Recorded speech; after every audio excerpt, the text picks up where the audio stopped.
नमस्कार, आप देख रहे हैं कालचक्र। आपके साथ मैं हूं रवि ठाकुर और मेरे साथ हैं प्रश्न कुंडली विशेषज्ञ पंडित सुरेश पांडे जी। बहुत बहुत स्वागत है आपका। धन्यवाद। कल कार्तिक पूर्णिमा पर कैसे स्नान से मिलेगी निरोगी काया, किस दान से खुलेगी किस्मत, कैसी पूजा से मिलेगा महालाभ, कैसे महा उपाय बदलेंगे भाग्य। जानने के लिए देखिए कार्तिक पूर्णिमा स्पेशल कालचक्र। तो कल कार्तिक पूर्णिमा है, तो सबसे पहले पंडित जी से जानते हैं कि शास्त्रों में कार्तिक पूर्णिमा को क्यों खास माना जाता है, साथ ही कार्तिक पूर्णिमा पर आपको क्या खास करना चाहिए। पंडित जी बताएं जरा कार्तिक पूर्णिमा की खासियत। देखिए, पूरे कार्तिक के महीने को अगर आप देखेंगे तो कार्तिक के पूरे महीने में कृष्ण पक्ष से ही कृष्ण पक्ष की त्रयोदशी को धनतेरस हो जाती है, जो धन्वंतरी जयंती के नाम से मनाई जाती है, जिस दिन कुबेर की पूजा और लक्ष्मी की पूजा का विधान है, घर में धन धान्य वृद्धि का विधान है। जिस दिन घर में कोई खरीद कर लाया हुआ सामान वो लक्ष्मी का स्वरूप बन जाता है। उसके बाद दूसरे दिन नरक चतुर्दशी होती है, जिस दिन हम यम के लिए दीप दान करके अपने परिवार को अकाल मृत्यु से बचाने की कामना करते हैं। तीसरे दिन फिर दिवाली हो जाती है। दिवाली के दिन प्रदोष काल में और सिंह लग्न में पूजा करके घर की दुख दरिद्रता को सदा सर्वदा को समाप्त किया जाता है। उसके दूसरे दिन अन्नकूट हो जाता है, गोवर्धन पूजा होती है और गोवर्धन का भगवान श्री कृष्ण ने पूजन करके बहुत महात्म बढ़ाया था। द्रोण पर्वत के यहाँ प्रकट हुए थे गिरिराज, और गिरिराज को पुलस्त जो रावण के आजा थे वो मतलब कि जो है अपने तेज से लेकर के और वो काशी जाना चाहते थे, लेकिन स्थिति ये बनी कि गिरिराज जो है वृंदावन छोड़ना नहीं चाहते थे। उन्हें कृष्ण का सानिध्य चाहिए था, गोपियों का स्नेह चाहिए था। इसलिए दोनों में आपस में शर्त हो गई कि यदि आप मुझे जहाँ रख देंगे वहाँ से फिर मैं उठूँगा नहीं। तो गिरिराज वहीं पधार गए गोवर्धन में। तो कहने का मतलब, अब उसके बाद में भाई दूज आती है, जिसमें मतलब कि भाई बहन के घर भोजन कर ले तो अजर अमर हो जाता है, उसको अकाल मृत्यु छू नहीं सकती है। फिर इसी क्रम में आगे बढ़ते हैं तो मतलब कि कार्तिक शुक्ल पक्ष की एकादशी आ जाती है, जिस दिन जगत के पालनहार श्री हरि विष्णु सो करके उठ जाते हैं और तुलसी का विवाह होता है। पूरे देश में धूमधाम से तुलसी विवाह मनाया जाता है। और उसके बाद आज देव दिवाली है और कल लक्ष्मी और भगवान श्री हरि विष्णु के पूजा का विशेष दिन है। अच्छा, भारत कृषि प्रधान देश है, इसलिए कृषि प्रधान देश होने से कार्तिक के महीने तक गेहूं की बुआई होती है, रबी के फसलों की बुआई होती है। तो किसान खेतों में हल चलाते हैं, खेतों में काम करते हैं, तो उनसे नाना प्रकार के जीव जंतु छोटे बड़े अनजाने में मर जाते हैं। तो इन सब पापों का प्रायश्चित करने के लिए कार्तिक पूर्णिमा पर गंगा जल में स्नान कर लेते हैं और कहते हैं कि गंगा सब पापों का क्षरण करती है। जब राजा सगर के पुत्रों का उद्धार हो सकता है कपिल मुनि के आश्रम में गंगा के जल के द्वारा, तो गंगा में स्नान करने से भला किसका कल्याण नहीं होगा, सबका कल्याण होगा। इसी भक्ति भाव के साथ लोग कार्तिक पूर्णिमा पर गंगा स्नान करते हैं और कार्तिक पूर्णिमा का महात्म्य यही है। कल सुबह जल्दी उठ करके सबको स्नान करना है, ये मैं हाथ जोड़ के विनती कर रहा हूँ। कल सूर्योदय से पहले पहले स्नान करना है। अगर नदी में जाकर स्नान कर रहे हैं किसी पवित्र में तो ये बहुत अच्छी बात है, और अगर किसी पवित्र नदी में नहीं जा पा रहे हैं तो घर में ही पानी में गंगा जल मिला करके और हर हर गंगे कहते हुए स्नान करिएगा। और स्नान के बाद साफ सुथरा कपड़ा पहनिएगा और सबसे पहला काम करिएगा, सूर्य को अर्घ दीजिएगा। 3 बार बोलिएगा, ओम ब्रह्मा स्वरूपिणे सूर्य नारायणाय नमः, ओम ब्रह्मा स्वरूपिणे सूर्य नारायणाय नमः। और सूर्य को अर्घ देने के बाद तुलसी के पौधे के जड़ में थोड़ा सा गाय का दूध अर्पित करिएगा और पानी अर्पित करिएगा, दीपक जलाइएगा, आरती करिएगा। और अपने घर के ईशान कोण में उत्तर पूर्व दिशा में एक चौकी पर पीला सूती कपड़ा बिछा करके उसको कलावे से चारों तरफ बांध दीजिएगा और चारों तरफ केले के पत्ते लगा दीजिएगा। केले के पत्ते 5 लगाइएगा, इस तरह से कोई एक मंडप का आकार बन जाए। और चौकी के ऊपर थोड़ा सा रंगा हुआ चावल रख करके या अष्टदल कमल बना करके उस पर भगवान श्री हरि विष्णु और माँ लक्ष्मी की प्रतिमा स्थापित कर दीजिएगा, ठीक है।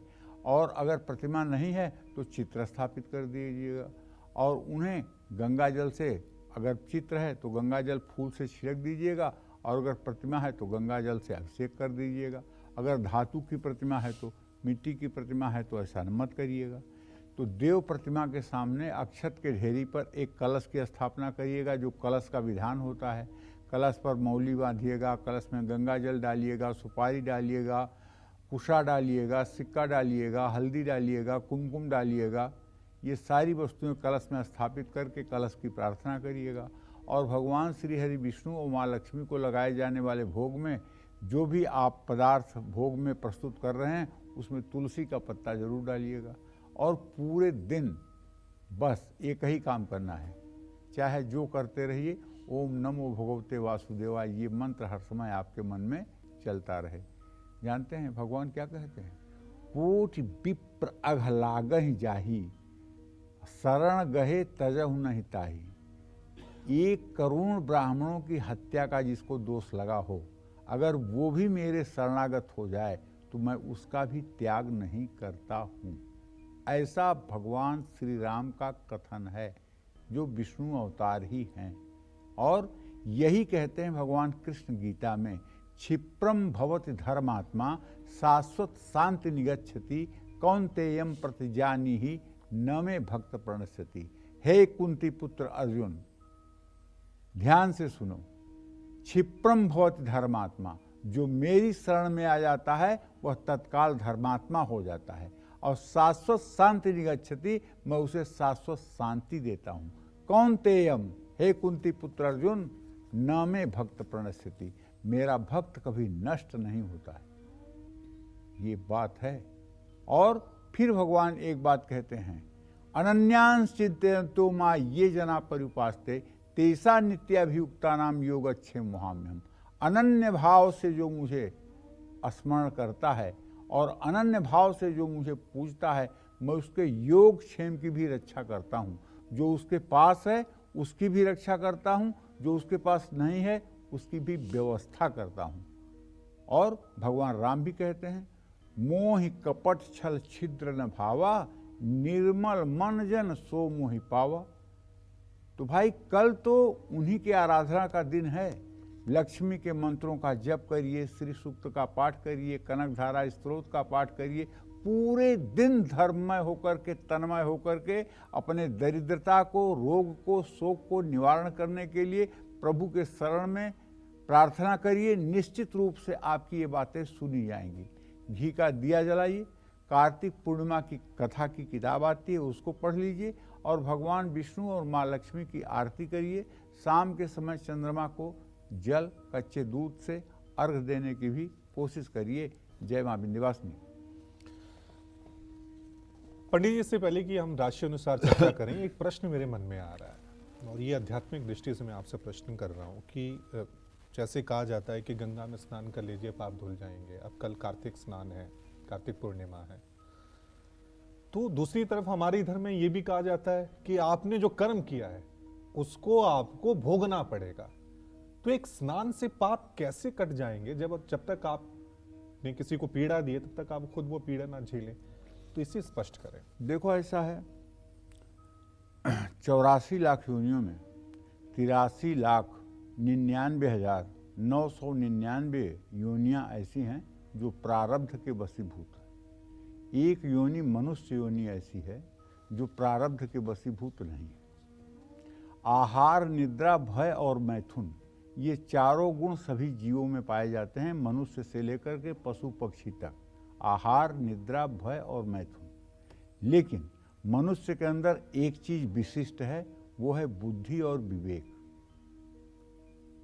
तो प्रारब्ध जो हमारा है वो है, लेकिन जब हम भजन कीर्तन करने लगते हैं, साधु संग कर लेते हैं, गुरु वाणी पर अमल कर लेते हैं और सहज सुखराशि प्रभु का ध्यान कर लेते हैं, तो तत्काल हमारे प्रारब्ध नष्ट हो जाते हैं। गीता में वेदव्यास लिखते हैं, गीता अध्ययनशीलस्य प्राणायाम परस्य च नैवं संति पापानि पूर्वजन्म कृतानि च। पूर्व जन्म का कर्म जो है मिनट में समाप्त होता है। अगर प्रारब्ध अच्छा आपका नहीं है और आप तप कर रहे हैं, विवेक से काम क्रोध मोह लोभ को त्याग कर और काम क्रोध मोह लोभ से अपने मन को हटा करके भगवान की शरणागति में ले जा रहे हैं, या नाम जप आप कर रहे हैं, तो सिर्फ नाम जप की ये महिमा है कि आपके साथ। एक बात, दूसरी बात, कष्ट किसको होगा? कष्ट इस शरीर को होगा ना। ये शरीर मैं नहीं हूं, ईश्वर अंश जीव अविनाशी। अरे मैं उस अविनाशी का बच्चा हूं जिसका कभी नाश नहीं हो सकता है। ये शरीर तो नश्वर है, आज है कल नहीं रहेगी। इसको भोग मिले चाहे शोक मिले, मुझे क्या फर्क पड़ता है। बड़े बड़े मनीषी, बड़े बड़े योगी, बड़े बड़े सिद्ध, उनके शरीर पर कष्ट आया, लेकिन उन्होंने अपने तेज से, अपने योग से अपने कष्ट को खत्म नहीं किया। उन्होंने भोग को भोगा ताकि आगे भोग ना भोगना पड़े। लेकिन जो छोटे छोटे प्रारब्ध हैं, जो अशुभ कर्म हमसे हुए हैं, जिसके निमित्त हम गंगा स्नान करते हैं, गंगा में वह ताड़ना शक्ति है, उन सभी पापों के मल को वो नष्ट कर देती हैं। और इसके बाद एक बात और सुन लो, जो भागवत में लिखा हुआ है, तीर्थी करोति तीर्थानि। तीर्थ को भी तीर्थ अगर कोई बनाता है तो वो बनाता है वैष्णव भक्त। कोई वैष्णव भक्त बनाता है। जब भगीरथ ने, जब यही गंगा जी ने पूछा भगीरथ से कि जब मेरे अंदर सब पूरी दुनिया पाप धोएगी तो मैं तो एकदम पाप से कलुषित हो जाऊंगी, तो मेरा उद्धार कौन करेगा? भगीरथ ने कहा कि जब कोई विष्णु भक्त, जब कोई राम कृष्ण का उपासक सच्चे मन से उनकी आराधना करने वाला अपने पैर का अंगूठा तुम्हारे गंगा जल में स्पर्श करा देगा, तुरंत तुम्हारी सारी कालिमा समाप्त हो जाएगी और तुम्हारी पुण्य शक्ति पुनः उदय हो जाएगी। तो इसलिए भगवान कहते हैं, सातव मोहिसम मैं जग देखा, मोते अधिक संत करी लेखा। अरे मुझे तो जानो ही, लेकिन मुझसे ज्यादा मेरे भक्तों को जानो। कोई वैष्णव अपराध न हो जाए, कोई दोष दर्शन न हो जाए, किसी साधु संत के खिलाफ हमारी अशुभ टिप्पणी न हो जाए। ये प्रारब्ध कुछ नहीं, प्रारब्ध मनुष्यों के लिए नहीं है, प्रारब्ध पशु पक्षी के लिए है। उसमें भी उत्तम प्रारब्ध और अधम प्रारब्ध है। जैसे कुत्ता एक पैदा होता है, इस दरवाजे उस दरवाजे डंडा खाता है। अब एक कुत्ता पैदा होता है, वो सुंदर स्त्री के गोद में रहता है और एयर कंडीशन गाड़ियों में चलता है और एसी कमरे में सोता है, उसकी सारी व्यवस्था है। तो उनमें भी शुभ और अशुभ कर्मों का प्रारब्ध है, लेकिन वो प्रारब्ध को बदल नहीं सकते हैं। लेकिन हम मनुष्य प्रारब्ध को बदल सकते हैं। तभी तो मार्कंडे ऋषि की 5 साल की आयु को 10,000 वर्ष की आयु में बदल दिया गया। सावित्री ने सत्यवान को यमराज से वापस ले लिया। प्रारब्ध को बदलने की क्षमता तो है ना हमारे यहाँ, तो प्रारब्ध को बदलने की क्षमता है, इसलिए प्रारब्ध बदलता है। बिल्कुल, जहां तक मैं समझ पा रहा हूं, पंडित जी ये कह रहे हैं कि आप अपने मन को पूरी तरह से प्रभु को समर्पित कर दीजिए। जी, अगर ये निश्चल हो गया, अगर ये पवित्र हो गया, भक्ति में लीन हो गया, तब आपके पाप मिट जाएंगे। लेकिन आपने आज स्नान किया और कल आपने कोई गलत काम कर दिया, तो इस स्नान का कोई फायदा नहीं मिलेगा। विवेक से आप, दृष्टिकोण से आप निर्णय लीजिए। देखिए सही बात तो यह है, मन एवं मनुष्याणाम कारण बंध मोक्ष। मन एवं मनुष्याणाम कारण बंध मोक्ष। मन ही मनुष्य का बंधन और मन ही मोक्ष का कारण है। धर्म की परिभाषा रवि बहुत विशद है। एक आदमी एक व्यक्ति की हत्या कर देता है तो पूरे जन्म उसके ऊपर हत्या का दोष लगता है। लेकिन एक जज 5 लोगों को सामूहिक फांसी की सजा का विधान करता है, तो क्या जज को वो हत्या का दोष लगता है? नहीं।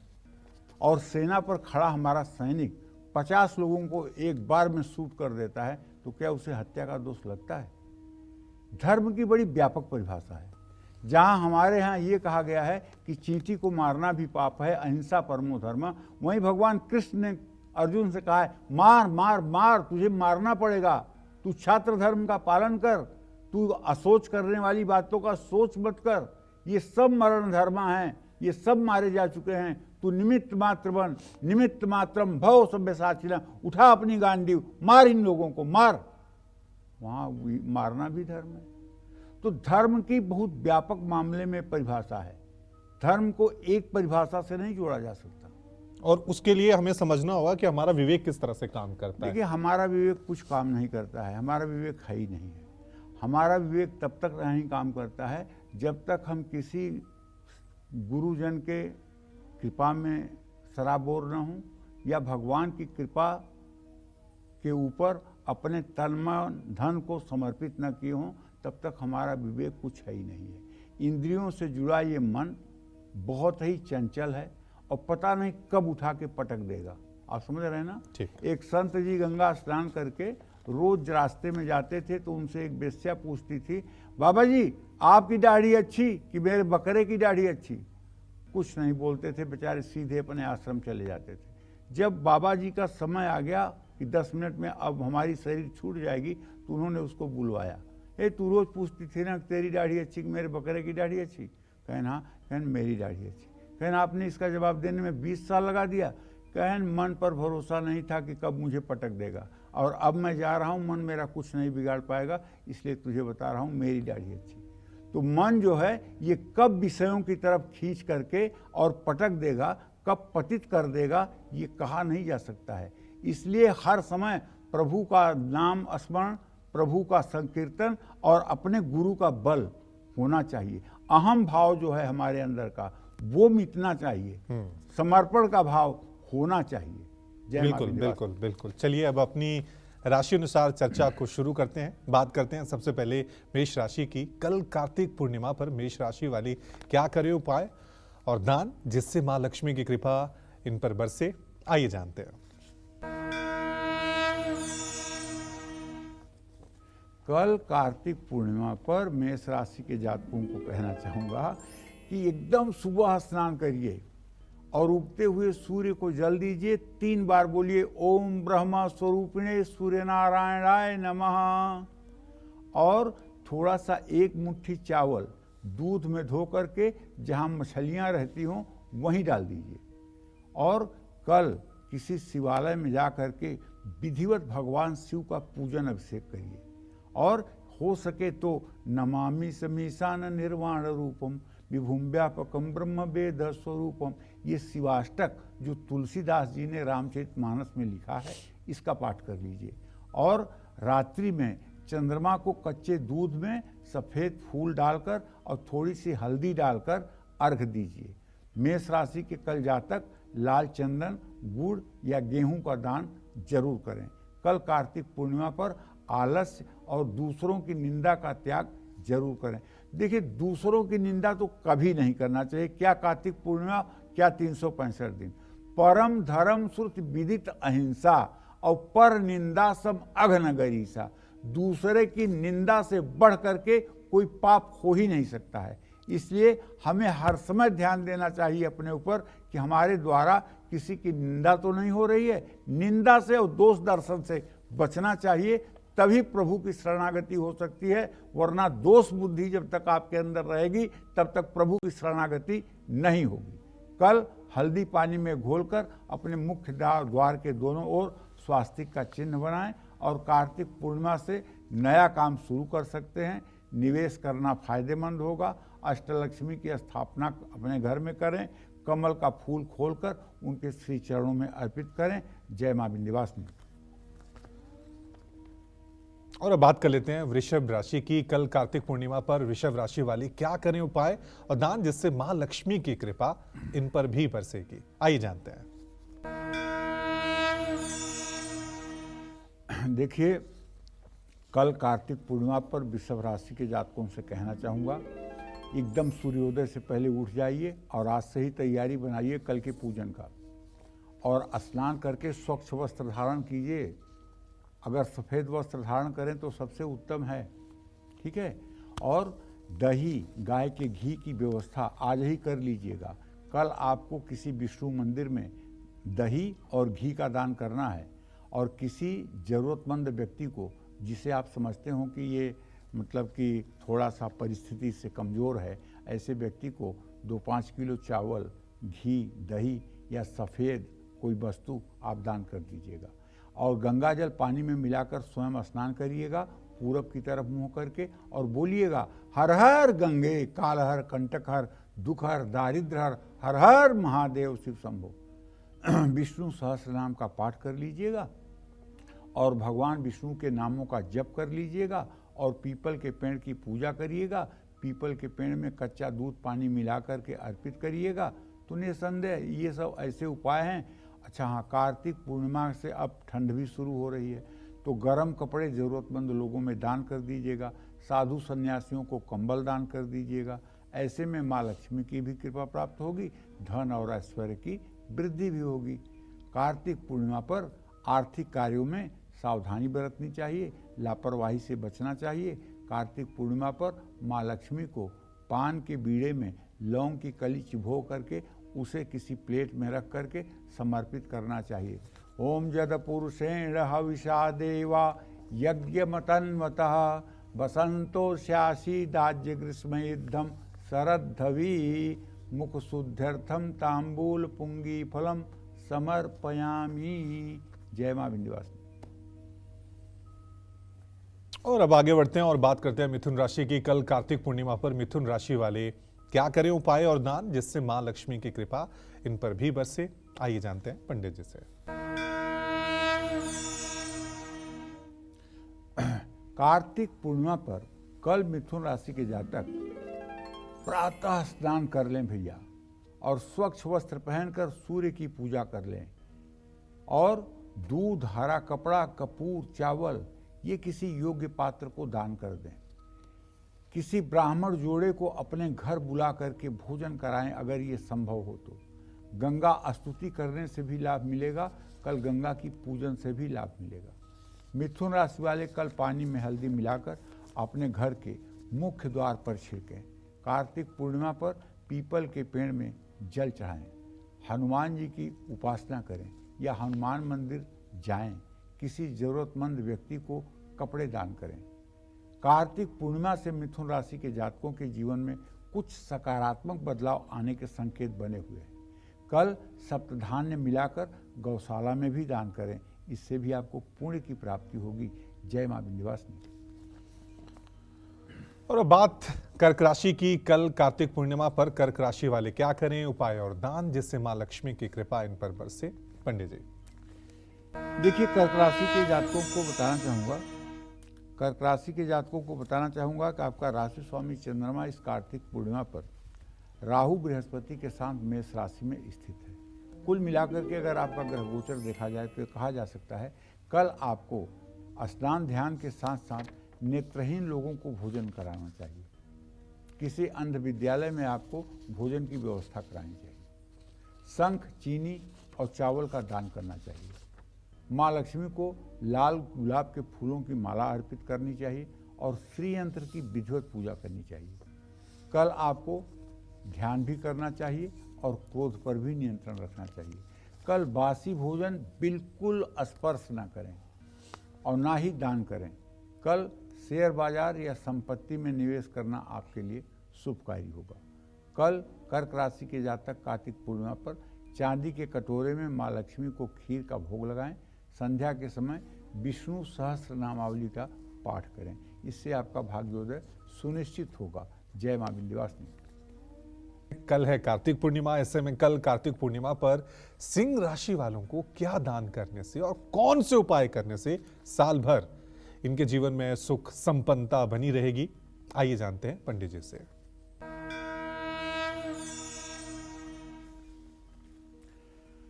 देखिए, कार्तिक पूर्णिमा पर सिंह राशि वाले सोना, तांबा, गुड़ का दान किसी मंदिर में कर सकते हैं। पानी में देवदार के पेड़ की छाल डालकर स्नान कर सकते हैं।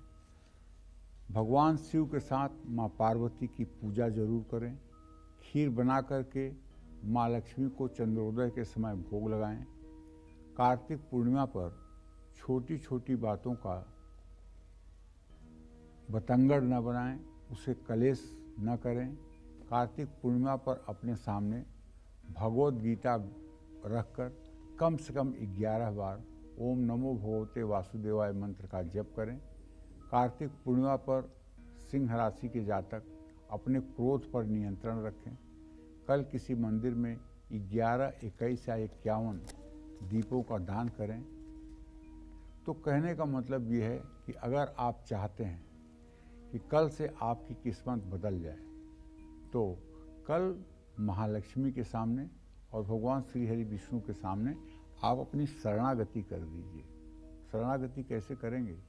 हे प्रभु, मैं मन क्रम वचन से नाथ सकल संपदा तुम्हारी, मैं सेवक समेत सुतनारी। नाथ सकल संपदा हमारी, मैं सेवक समेत सुतनारी।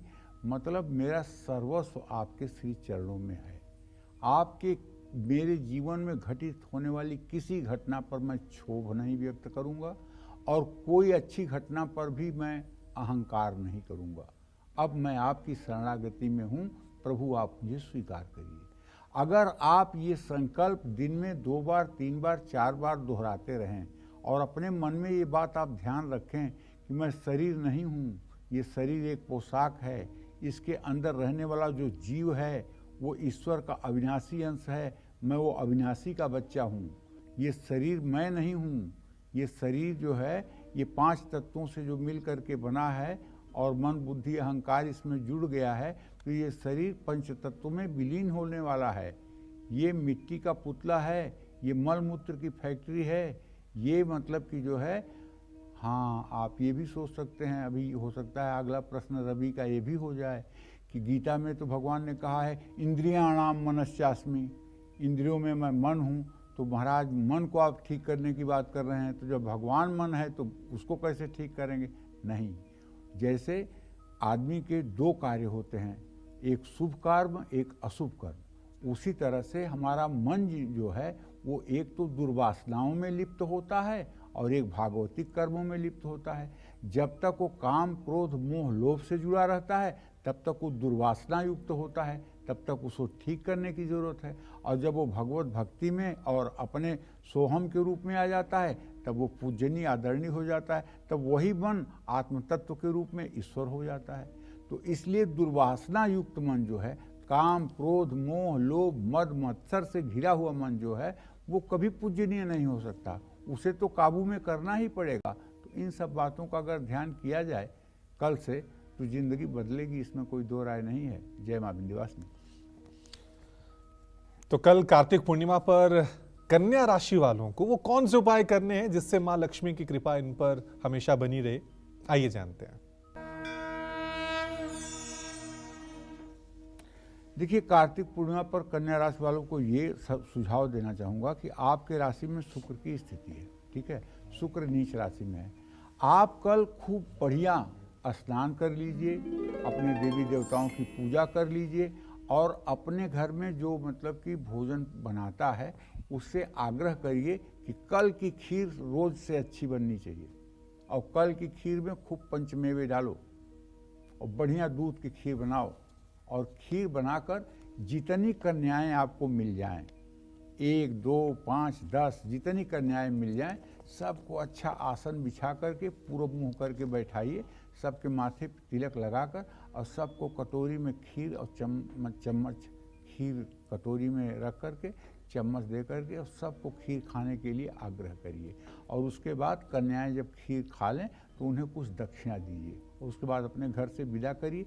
चाहे जितना बड़ा आपका दरिद्र होगा और चाहे जितना बड़ा आपका दुर्भाग्य होगा, फिर ये काम करने के बाद तो आपके दरिद्र और दुर्भाग्य का पतन हो ही जाएगा, इसमें कोई 2 राय नहीं। क्योंकि साक्षात मार्कंडेय पुराण और साक्षात दुर्गा सप्तशती में लिखा हुआ है, विद्या समस्ता स्तव देवी वेदा, स्त्रियां समस्ता सकला जगत्सु। संसार की समस्त कन्याओं में साक्षात दुर्गा विराजती हैं, इसमें कोई 2 राय नहीं। और जो मूर्ख महापापी कन्याओं का अपमान करता है, कन्याओं को हेय दृष्टि से देखता है, उसको अगर कुबेर भी आकर के सुखी करना चाहें, उसे स्वयं विष्णु आकर सुखी करना चाहें, वो सुखी नहीं हो सकता, नहीं हो सकता, नहीं हो सकता। कन्या का अनादर करने वाला व्यक्ति कभी सुख चैन की जिंदगी नहीं जी सकता है। ये बात सनातन धर्म की अकाट्य बात है, इस बात का भी ध्यान रखना चाहिए। किताब और चादर का भी दान करिए, गंगा जल में पानी मिलाकर स्नान करिए, किसी गरीब महिला को भोजन कराइए, आम के पत्तों का तोरण अपने मुख्य द्वार पर लगाइए। कार्तिक पूर्णिमा पर तीखा मसालेदार भोजन खाने से बचिए। आटे का चूरमा बनाकर भगवान विष्णु को भोग लगाइए। कल घर या किसी मंदिर में तुलसी का पौधा अगर नहीं है तो लगाइए और शालिग्राम को तुलसी दल अर्पित करिए, बस जिंदगी बन जाएगी। जय मां विंध्यवासिनी। इससे पहले पंडित जी हम आगे बढ़ें, क्योंकि तुला राशि मेरी भी राशि है, उससे पहले एक प्रश्न, क्योंकि मेरे प्रोड्यूसर हैं गगन जी, उन्होंने सवाल लिखे हैं और हर सवाल में लक्ष्मी माँ का जिक्र किया है। लेकिन एक सवाल ये भी तो आ सकता है कि जब भी त्योहार होते रहते हैं कि हम कहते हैं कि माँ लक्ष्मी की कृपा हो। लक्ष्मी धन का प्रतीक है, सरस्वती ज्ञान का प्रतीक है, माँ शक्ति पार्वती जो है वो शक्ति का प्रतीक है। तो क्या ये कलयुग का प्रभाव है कि हम सिर्फ धन की ही कृपा चाहते हैं? हम ज्ञान क्यों नहीं चाहते हैं, शक्ति क्यों नहीं चाहते हैं, धन की तरफ ही इतना आकर्षण क्यों है हर त्योहार पे? ऐसा है, इसका उत्तर मैं आपके माध्यम से सभी को देना चाहता हूँ। तुलसीदास जी ने रामचरितमानस में लिखा है कि न ही दरिद्र सम दुख जग माही, संत मिलन सम सुख कछु नाही। दरिद्रता के समान कोई अभिशाप इस संसार में है ही नहीं है। दरिद्रता और अभाव के जीवन से ज्यादा इस संसार में कोई दुख नहीं है। बड़े बड़े भागवतिक संत सुदामा जैसे लोग जो कृष्ण के सखा थे, दरिद्रता जब भोग रहे थे तो क्या स्थिति थी उसका वर्णन आता है। दरिद्रता से बड़ा कोई मतलब कि दुख है ही नहीं है संसार में, ठीक है। इसलिए केवल हम मनुष्य नहीं, इंद्र के यहाँ से जब रूठ करके लक्ष्मी चली गई थी तो इंद्र को भी 10 लाख ब्रह्मा से 10 लाख पाए हुए मंत्र को 10 लाख मंत्र का जप करके इंद्र को पूर्ण लक्ष्मी को प्रसन्न करना पड़ा था। स्वर्ग में भी सुख का अभाव हो जाता है अगर लक्ष्मी की कृपा कटाक्ष न हो। यहाँ तक कि अगर भगवान विष्णु से नाखुश होकर के लक्ष्मी 1 मिनट के लिए इधर उधर हो जाएं तो उनका भी श्री कम होने लगता है।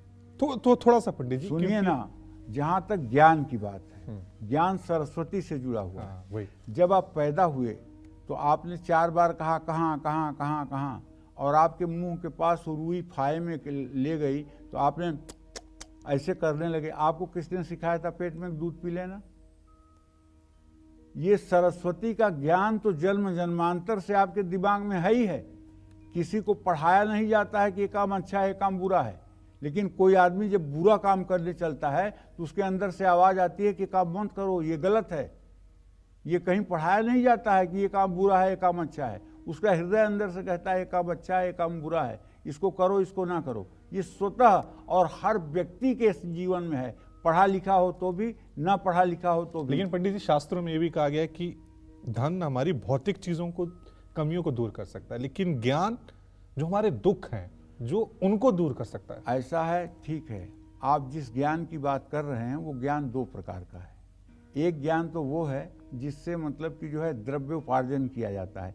मातु पिता बालकन बोलाई, उदर भरई सोई धर्म सिखाई। माँ बाप अपने बच्चों को बुलाकर कहते हैं बेटा खूब बढ़िया पढ़ो लिखो, बड़े अधिकारी बनो और अपनी ज़िंदगी चलाओ अच्छे से। ये नहीं कहते कि बेटा भगवान का नाम लेना, भगवान की पूजा पाठ करना, गरीब दुखियों की मदद करना, संसार की सेवा करना, ये कोई माई बाप नहीं कहता है।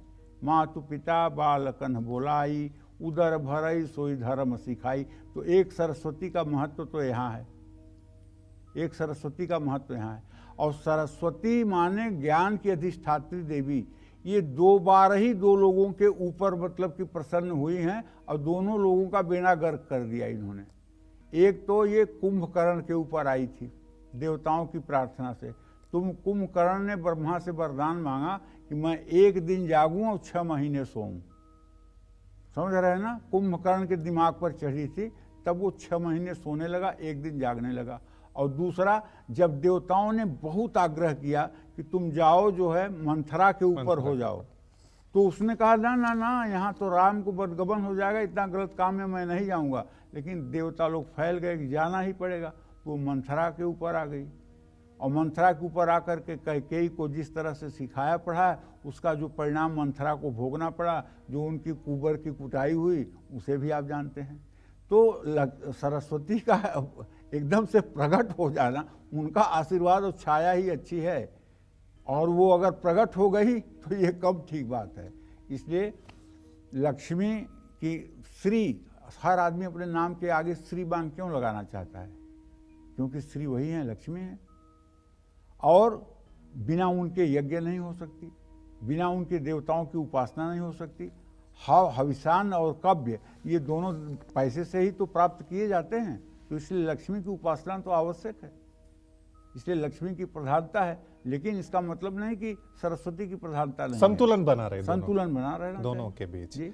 चलिए, कल कार्तिक पूर्णिमा पर तुला राशि वाले अब कौन से उपाय करें, क्या दान दें जिससे माँ लक्ष्मी की कृपा इन पर हमेशा बनी रहे? आइए जानते हैं पंडित जी से। भाई, तुला राशि के जातकों से ये कहना चाहूँगा कि देखिए, अब स्थिति ये है कि आपके द्वितीय भाव में बुध, मंगल और सूर्य हैं।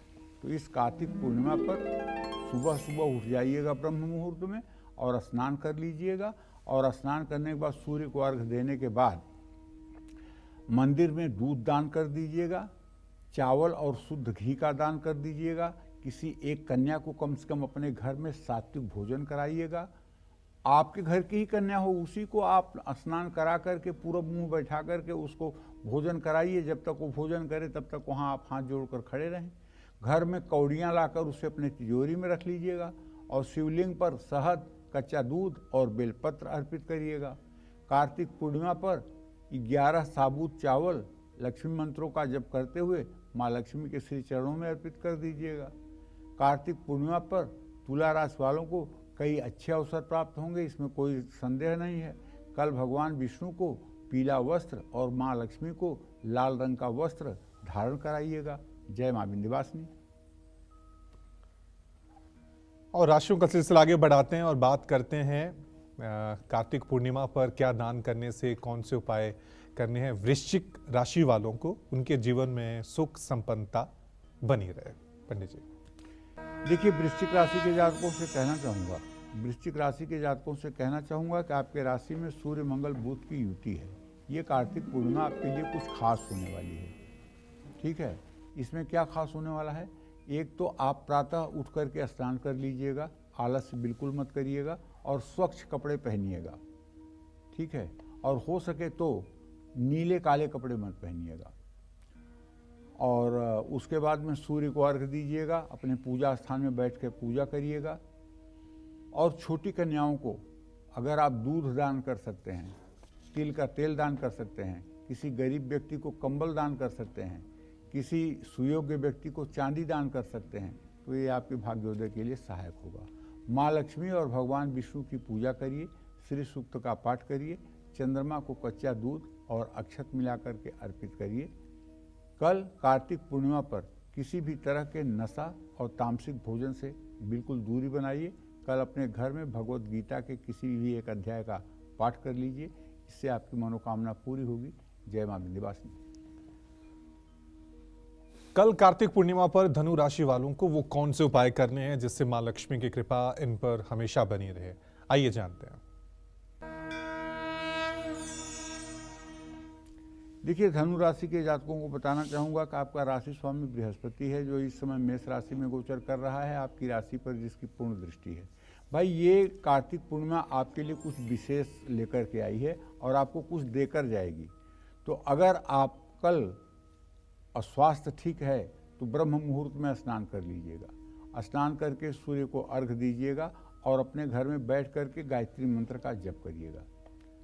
हल्दी की गांठ, सोना और धार्मिक पुस्तकें ये किसी धर्म स्थान में दान करिएगा। और कार्तिक पूर्णिमा पर सुख समृद्धि के लिए विष्णु सहस्त्र नामावली का पाठ करिएगा। अगर आप विष्णु सहस्त्र नामावली का पाठ नहीं कर सकते हैं तो आपको एक छोटा सा मंत्र बताता हूँ, नोट करिए। ओम राम रामेति रामेति रमे रामे मनोरमे सहस्रनाम तत्तुल्यम राम नाम वरानने। अगर इस मंत्र का आपने 108 पाठ कर लिया तो जग जीत लिया आपने, ये मान के चलो। और अगर रोज आप 108 बार इस मंत्र का सुबह शाम पाठ करते हैं तो हर समय आप पाप ताप से मुक्त रहेंगे, इसमें कोई दो राय नहीं। माँ लक्ष्मी की प्रतिमा पर 11 कौड़ियाँ चढ़ाएं। माँ लक्ष्मी के मंदिर में इत्र का दान करें। विष्णु मंदिर में नारियल पर स्वास्तिक लिखकर उसे अर्पित करें और गुलाब जल में चंदन मिलाकर भगवान विष्णु का तिलक करें। कार्तिक पूर्णिमा पर नया काम शुरू करना या पैसों से जुड़े फैसला लेना आपके लिए शुभकारी होगा। माँ लक्ष्मी और भगवान विष्णु को खिला हुआ कमल का फूल जरूर अर्पित करें। जय माँ विंध्यवासिनी। और अगर कमल का फूल नहीं मिलता है तो एक अंजुली बना लीजिए, ऐसे ऐसे हाथ बना लीजिए, आंख बंद करिए और कमल के फूल की कल्पना करिए कि आपके हाथ में एक सुवर्णमय कमल का फूल है और भगवान श्री हरि विष्णु और माँ लक्ष्मी के श्री चरणों में इसे आप समर्पित कर रहे हैं। ओम यज्ञेन यज्ञमय जंत देवास्थानि धर्माणि प्रथमान्यासन्न तेहनाकम महिमानं सचत्र यत्र पूर्वे साध्या संति देवा। बस पुष्प चढ़ा दीजिए। मानसिक पुष्प से ज़्यादा क्या चढ़ाओगे यार। आप एक बात समझ लो, भगवान भावग्राही हैं, क्रियाग्राही नहीं हैं। भगवान भावग्राही हैं, क्रियाग्राही नहीं हैं। और भगवान को वस्तु से प्यार नहीं है, उन्हें भाव से प्यार है। अगर वस्तु से प्यार होता तो दुर्योधन का 56 प्रकार का भोजन पे लात न मारते और विदुरानी के केले के छिलके न खाते, सबरी के जूठे बैर न खाते। संत महात्मा खड़े होकर टकटकी लगा के देख रहे थे कि प्रभु मेरे घर भी आएंगे, लेकिन वो सीधे सबरी के घर का पता पूछते हुए गए।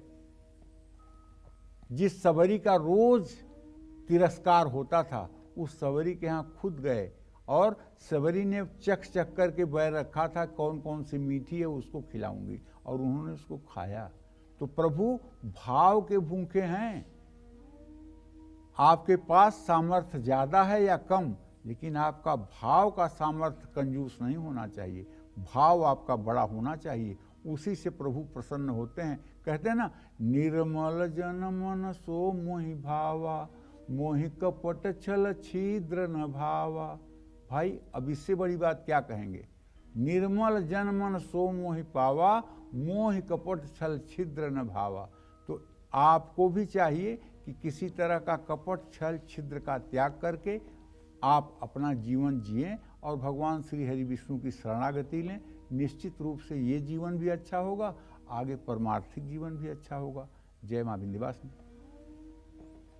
चलिए अब बात कर लेते हैं मकर राशि वालों की। मकर राशि वालों को कल कार्तिक पूर्णिमा पर कौन से उपाय करने चाहिए और क्या दान करना चाहिए जिससे माँ लक्ष्मी की कृपा इन पर हमेशा बनी रहे, आइए जानते हैं।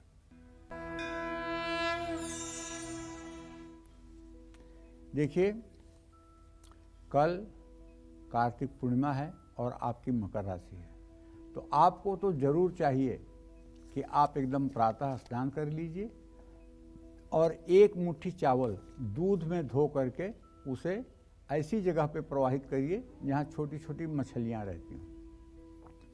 गुलाब की खुशबू वाली धूप लक्ष्मी मंदिर में अर्पित करिए और चंद्रोदय के समय चंद्रमा को दूध से अर्घ दीजिए। सूर्यास्त के बाद श्री यंत्र की पूजा, अगर घर में श्री यंत्र है तो उसकी विधिवत पूजा कल करनी है आपको। मतलब आवाहन, आसन, पाद्य, अर्घ, आचमनी, वस्त्र, उपवस्त्र, गंधाक्षत, पुष्प, धूप, दीप, नैवेद्य, आचमन और आरती, इतना विधान करिएगा श्री यंत्र की पूजा का। और अगर कोई बहुत विशेष मनोकामना आपके मन में हो तो श्री यंत्र को दाहिने हाथ पर रख करके 5 बार बोलिएगा, हे यंत्रराज मेरे अमुक मनोकामना को पूर्ण कीजिए। 5 बार बोलिएगा, देखिएगा कैसे चमत्कार होता है। पीपल के पेड़ की जड़ में जल और दूध मिलाकर अर्पित कीजिएगा। और कार्तिक पूर्णिमा पर मकर राशि के जातकों को आर्थिक लाभ होने की पूरी संभावना बनी हुई है और नई जिम्मेदारी भी आपको मिल सकती है। कल तुलसी में दिया जरूर जलाइएगा और विष्णु सहस्र नामावली का हो सके तो पाठ करिएगा, नहीं तो राम रक्षा स्तोत्र का पाठ जरूर करिएगा। जय माँ विंध्यवासिनी। तो कल कार्तिक पूर्णिमा पर क्या दान करने से और कौन से उपाय करने से साल भर कुंभ राशि वालों के जीवन में सुख संपन्नता बनी रहेगी, आइए जानते हैं।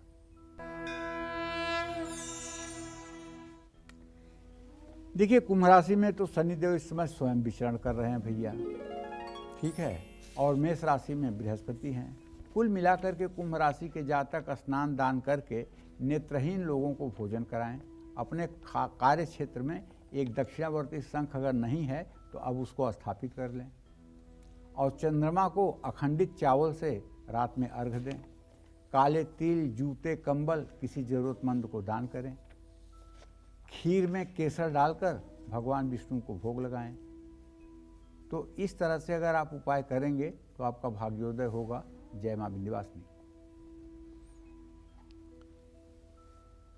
और हमारे आज के कुंडली विजेता हैं दिल्ली के रहने वाले नवीन चंद्र पांडे, जिन्होंने हमें ईमेल करके अपने बेटे की सेहत और फ्यूचर के बारे में जानना चाहा है। उनकी डिटेल्स पंडित जी मैं आपको बता दूं। नाम है ललित पांडे और इनकी जन्म तिथि है 12 जून 2007 और टाइम ऑफ बर्थ यानी जन्म का जो समय है दोपहर 1 बजे और प्लेस ऑफ बर्थ यानी जन्म की जगह देश की राजधानी दिल्ली।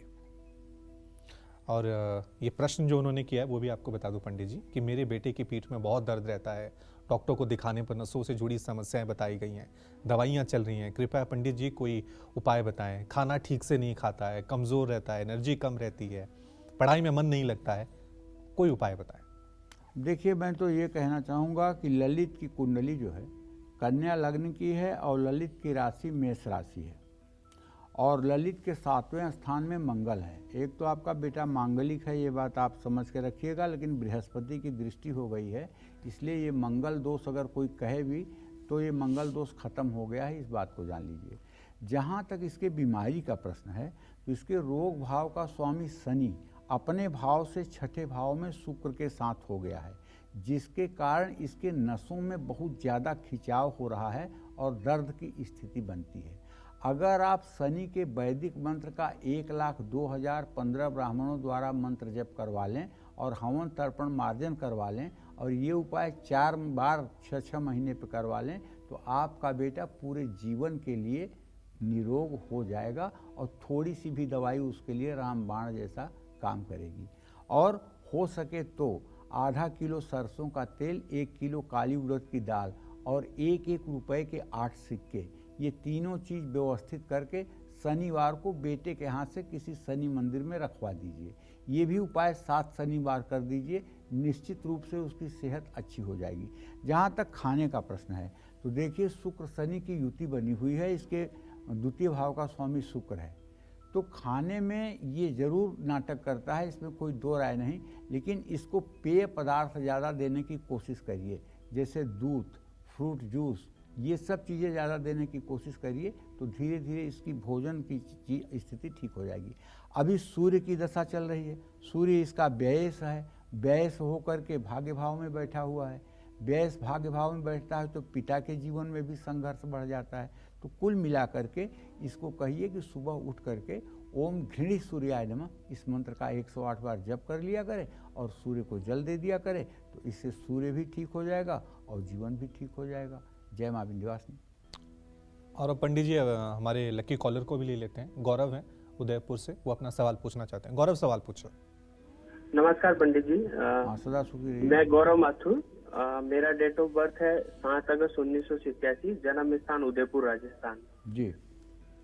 मैं अभी मुंबई जॉब कर रहा हूँ। मैंने 2-3 साल पहले अभी उदयपुर राजस्थान में घर लिया था, बट वो सेम जॉब में मैं यहाँ पर उदयपुर आना पड़ा मेरे को, कॉर्पोरेट ऑफिस चेंज होने की वजह से। नाउ अभी स्ट्रगल कर रहा हूँ क्योंकि 2 घर चलाना पड़ रहा है। न्यू जॉब के लिए भी ट्राई कर रहा हूँ इधर से उधर, और उदयपुर वापस बैक भी जाना चाह रहा हूँ पर नहीं हो पा रहा है। देखिए, ऐसा है, आपने प्रश्न किया है तो मैं आपको बता दूं कि आपके द्वितीय भाव का स्वामी बृहस्पति, सप्तम भाव का स्वामी सूर्य। बृहस्पति और सूर्य की स्थिति इस समय सदाष्टक योग की है, परस्पर 6ठे-8वें हैं, जो इस बात का संकेत है कभी वर्तमान समय आपका बहुत अच्छा नहीं चल रहा है, आगे आने वाला भविष्य भी अभी आपका ठीक नहीं है। अप्रैल के महीने के बाद से आपका समय बदलेगा और आपकी समस्याओं का समाधान होगा, लेकिन तब तक आपको चाहिए कि नित्य आप सूर्य को जल दिया करें और कम से कम 108 बार गायत्री मंत्र का जप किया करें और किसी प्रकार का तामसी भोजन सेवन बिल्कुल ना करें। किसी प्रकार के तामसी भोजन को, किसी प्रकार के हिंसा से प्राप्त हुए भोजन को आप बिल्कुल त्याग दें। अगर आप अपना भाग्योदय चाहते हैं तो किसी प्रकार का तामसी भोजन आप ना करें। जय मां विंध्यवासिनी। पंडित जी, इससे पहले कि हम ब्रेक की तरफ बढ़ें, मेरे प्रोड्यूसर दीपक बार बार कह रहे हैं समय की कमी, लेकिन एक छोटा सा सवाल। अभी एक कॉलर आए, उन्होंने नौकरी को लेकर सवाल किया, उससे पहले एक माँ आई जिन्होंने अपने बेटे को की बीमारी है। तो सवाल ये पंडित जी कि विवेक और भक्ति, विवेक यानी कि हम डॉक्टर के पास कब जाएं, कब तक जाएं, नौकरी को लेकर हम कितनी कोशिशें करें ये हमारी बुद्धि के फैसले हैं, और दूसरा कि ईश्वर से हम क्या मांगे, हम भक्ति की तरफ। तो ये संतुलन कैसे बने, कैसे व्यक्ति पता करे? देखिए भाई, अर्थार्थ जिज्ञासु आर्ताच ज्ञानी, 4 प्रकार के भगवान के भक्त होते हैं। एक पैसा मांगने वाले भक्त होते हैं, एक जिज्ञासु भक्त होते हैं, भगवान में क्या ताकत है इसको जानना चाहते हैं, और एक आर्त होते हैं जो विपत्ति में यहाँ तक फंसे होते हैं, त्राहिमाम बचा लो प्रभु, और एक दानी, एक ज्ञानी होते हैं जो उनको प्रिय हैं। तो 4 प्रकार के भक्त हैं, 4 प्रकार की मनोकामना है। इसमें कोई नई बात तो आप पूछ नहीं रहे हैं। जिसकी जो मनोकामना होती प्रभु सबको सब कुछ देते हैं। जो प्रभु से जो मांगता है, जो भक्ति मांगता है उसको भक्ति देते हैं, और जो धन मांगता है उसको धन देते हैं। जो मांगता है वो देते हैं। यम यम चिंतयते कामम तम तम प्राप्नोति निश्चितम, जो कल्पना करता है वो सब वो देते हैं, देने में सामर्थ्यवान है। तो मंगल भवन है ना, लक्ष्मी उनका पैर सहलाती हैं, लेकिन वो लक्ष्मी की तरफ कम देखते हैं, अपने भक्तों की तरफ ज़्यादा देखते हैं। वो मंगल भवन है, अमंगल कैसे होगा? तो जो भी आपकी मनोकामना होगी वो तो उसको पूरा वो कर ही देंगे, उनके लिए कौन सी बड़ी बात है। ठीक है, चलिए अब बात करते हैं मीन राशि वालों की। कल कार्तिक पूर्णिमा पर मीन राशि वालों को वो कौन से उपाय करने हैं जिससे मां लक्ष्मी की कृपा इन पर हमेशा बनी रहे? आइए जानते हैं पंडित जी से। आपकी अगर मीन राशि है तो आप जान लीजिए कि आपके धन भाव में इस समय आपका राशि स्वामी बृहस्पति गोचर कर रहा है, और कार्तिक पूर्णिमा पर बृहस्पति की स्थिति आपके द्वितीय भाव में है। तो आप एक तो स्नान ध्यान करिए, पूजा पाठ करिए, और वैदिक ब्राह्मणों को हो सके तो अपने घर सत्कार से बुलाकर उन्हें भोजन कराइए, कुछ दक्षिणा दीजिए। गंगा जल पानी में मिला करके स्नान करिए अगर गंगा स्नान नहीं कर सकते हैं, और केसर दूध में मिला करके भगवान विष्णु का अभिषेक करिए। दक्षिणावर्ती शंख में केसर भर लीजिए, और लड्डू गोपाल आपके पास हैं, या श्री कृष्ण का विग्रह है, या प्रभु श्री राम का विग्रह है, तो बस दक्षिणावर्ती शंख से ओम सहस्र शीर्षा पुरुष सहस्राक्ष सहस्रवास भूमि गुंग सर्वता श्रुत्वा, इस तरह से 16 मंत्रों से अभिषेक कर दीजिए, और पीपल के पेड़ में कच्चा दूध और पानी मिला करके समर्पित कर दीजिए। भगवान विष्णु को गोपी चंदन अर्पित करिए। बस बात इतने से ही बन जाएगी। जय मां विंध्यवासिनी। छोटा सा पंडित जी आपसे जवाब चाहूंगा। कुछ लोग ऐसे होते हैं जिनको अपनी राशि का ही नहीं पता है, कंफ्यूज रहते हैं कि नाम राशि, जन्म राशि, जिनको नहीं पता है वो क्या करें इस मौके पर? उन सभी लोगों को चाहिए जिनको अपनी राशि पता है या नहीं पता है। सभी लोग कल प्रातःकाल अगर पवित्र नदी में स्नान नहीं कर सकते हैं तो ऐसे लोगों को अपने घर में ही सूर्योदय से पहले स्नान कर लेना चाहिए, और सूर्यादि ग्रहों की पूजा कर लेनी चाहिए, अर्घ दे देना चाहिए, लक्ष्मी विष्णु की पूजा करनी चाहिए, अपने माता पिता की सेवा करनी चाहिए, अपने गुरुजनों को प्रणाम करना चाहिए। गुरुजन अगर नज़दीक नहीं है तो दूर ही टेलीफोन पर ही प्रणाम कर लेना चाहिए, और अपने गुरुजनों के प्रति अपने मन में श्रद्धा का भाव अगर कहीं से कुतर्क कमज़ोर कर रहा है तो उसे श्रद्धा का भाव और मजबूत करना चाहिए। यही करना चाहिए जिनको अपने राशि का पता नहीं है उनको। तो आज हमारे दर्शकों को इतनी महत्वपूर्ण जानकारी देने के लिए पंडित जी आपका बहुत बहुत धन्यवाद। उम्मीद करते हैं आपको आज का हमारा विषय बहुत पसंद आया होगा। कल फिर एक नए विषय और आपकी परेशानियों को दूर करने के लिए ढेरों उपाय लेकर आएंगे हम पंडित सुरेश पांडे जी के साथ। तब तक कालचक्र की पूरी टीम को दीजिए इजाजत। नमस्कार।